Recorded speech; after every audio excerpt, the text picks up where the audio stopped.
Dear learners, today we will be continuing with the map interface. In previous tutorials, we discussed about the collection framework where we discussed set interface, we discussed the list interface. Now we will be discussing about the map interface. Exactly, map is also a type of collection. It is storing the elements with the key value pair. That is the only difference in map and set. Again, key map also doesn't allow you the duplicate value, but again duplicate keys are not allowed. If you have duplicate value, that will be accepted. In order to traverse this map, it doesn't implement any iterable interface, which we used to do in your set and array list. We were having iterator and you can traverse it. But in order to traverse this map, you have to take the help of inner classes. You have to create the collection view of a map and then we can apply the interface iterator. How exactly it is being done, just observe in the example. Again, as per our discussion, map interface is falling into categories. We will be discussing about the hash map and tree map. Yes, we are having hash table also, which was a legacy class, but we will be focusing on hash map and tree map. While storing the element into hash set, how exactly it is being followed, the same thing we will be following in hash map. When we are talking about the hash map, it it is again storing the value in the form of key and value pair. And yes, we will be using the get method and put method in order to store the values into the hash map. Basically, how it is being stored inside the memory, because during hash set we discussed how exactly your hashing function will be applied onto the value, and then your hash code method will be executed. It will be returning you the hash code while getting the value or retrieving the value from the collection, you will be referring the same value with respect to your hash code. Now, in case of your hash map, again your keys are being stored at a particular hash code value, and the same hash code will be referred in order to retrieve the value. Now, just observe the example part. In this example, we are using the class hashmap demo. Inside your main method, I have created a hashmap again. I hope you remember about this angular bracket syntax. This syntax stands for the generic. Now I want to store, or I want to create a hash map where I'm assuming my key will be in form of string and my value will be in form of double.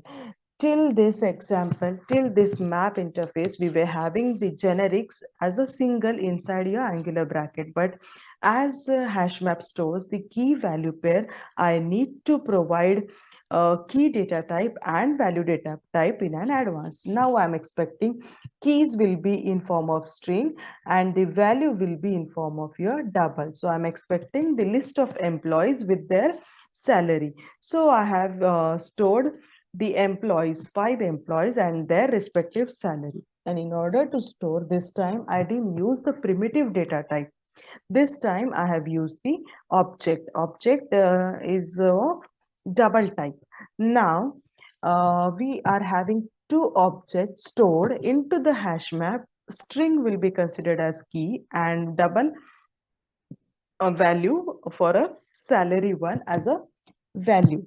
Now, in this example, you are simply displaying the key set. Now, HashMap is having method key set which will return you only the list of keys in by retrieving and presenting.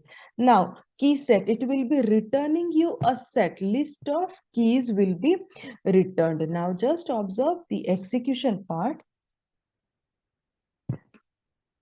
Let's compile the hash map. And now let's execute the hash map. Can you observe? Key set will be returning you the Rahul, Amol, Raj, Ashok, Ajay. Can you observe something? Like I have stored Ajay, Amol, Ashok, Raj, Rahul. If we go with the sequence part, still it is not following any pattern, right? Rahul is being entered at the end, but it is being showing at the first. But before Rahul, I didn't insert the Ajay, but still you got the Amol and then Ajay. Did we insert in the same sequence? Of course not. So what exactly the bottom line? If whenever you are storing the element into the hash map, it doesn't have any specific order for storage. As soon as the element will be coming, your hashing function will be fired, and depending upon the hash code returned while storing, you will be storing the element irrespective of the order. That is how the hash map will be storing. Now, as you have fired a method key set, of course, it will be returning me the keys one. But if I want to retrieve the list of employees with their salary, I need to retrieve both key as well as value. Now, in order to do that, we have discussed hash map rather than map doesn't follow any iterable interface. Now how to iterate my collection? In order to iterate the collection, you can use your for each, but again for each I need to retrieve both key and value pair. So yes, in order to do that, we are having this map dot entry. Now what is it exactly? The map dot entry.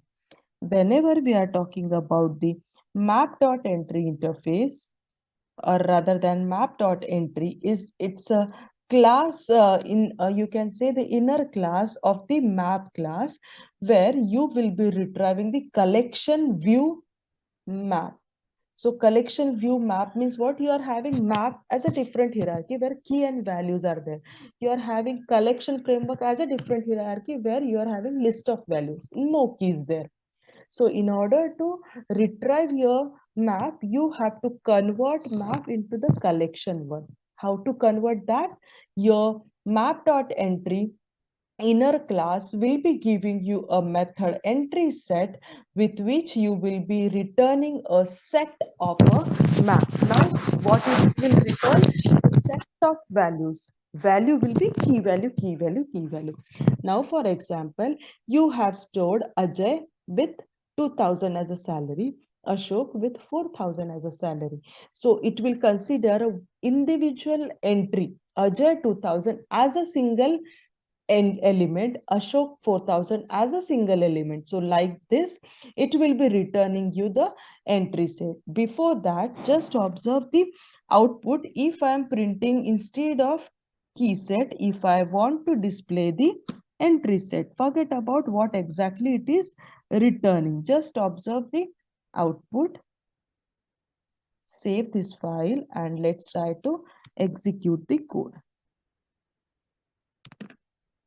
Yes, successfully compiled, and now just observe. As soon as I have written the method entry set, it has given me key and value, comma, key and value, key and value. Did you observe something? It is being considered as the single element. That is how it will be printed in a single line. Now the same thing you will be getting in this scenario where I'm expecting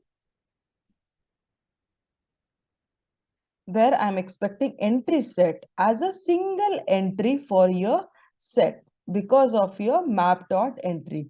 Now again, you are firing a map dot entry. Why? Because for every element in map, you are having key, which is of type string, and you are having value, which is of type double. That is why this type of syntax. Don't get confused because you are getting two angular brackets, one angular bracket for your map dot entry and the another one for your set. I want to create a set from a map. That's why left side will indicate you are creating a set from a map. So for every entry, you are having key and you are having a value. So entry set will be giving you the list of elements with a key value pair, where I'm again for every map dot entry, for every row in a map, you will be getting me, that is your map entry in set. Like we are having for, so I'm giving here, you are having the for every, how you are going to have the for each loop, for every string s in str, which is nothing but your array, right? So what is happening, I'm going to retrieve my string array where every entry will be a string type. So here I am going to retrieve my set where every entry will be of type map, where key will be of string type and value will be of your double type. So it is exactly similar, only the syntax you will find out little bit complicated only because of your data type declaration in your generics, and one more class rather than inner class is there is your map dot entry. Now, as you are retrieving row by row every entry from a map, we are getting a key, we are getting a value. Just observe on executing this code. On executing this code, just give me a second. I'm simply giving. Okay, so on executing this code, you will get individual key and individual values compiled only because of your for each loop.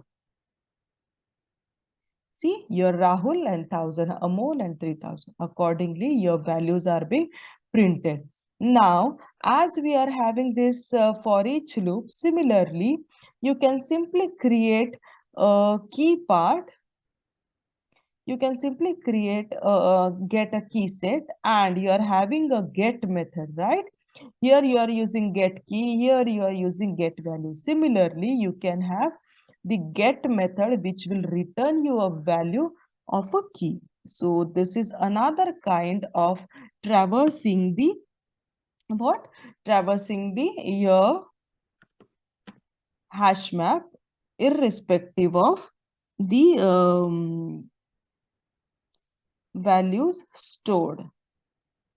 With the same thing, you can retrieve. Yes, value of Rahul is this one. Now this time I didn't have any specific map dot entry, so it is not always compulsion to use the map dot entry. You can go with this kind of syntax also. So in this example, we have seen how to traverse a hash map with different ways. You can have directly entry set printed inside your system.out.println, or you can use the map.entry inner class, which will return you the entries or a set of all key value pair, or else you can have the key set method with which you will be getting a key, and with the help of key I can get the value only by using a get parameterized method of a hash map class. So that's all for your hash map. In next tutorial, we'll be discussing about the tree map class. Thank you.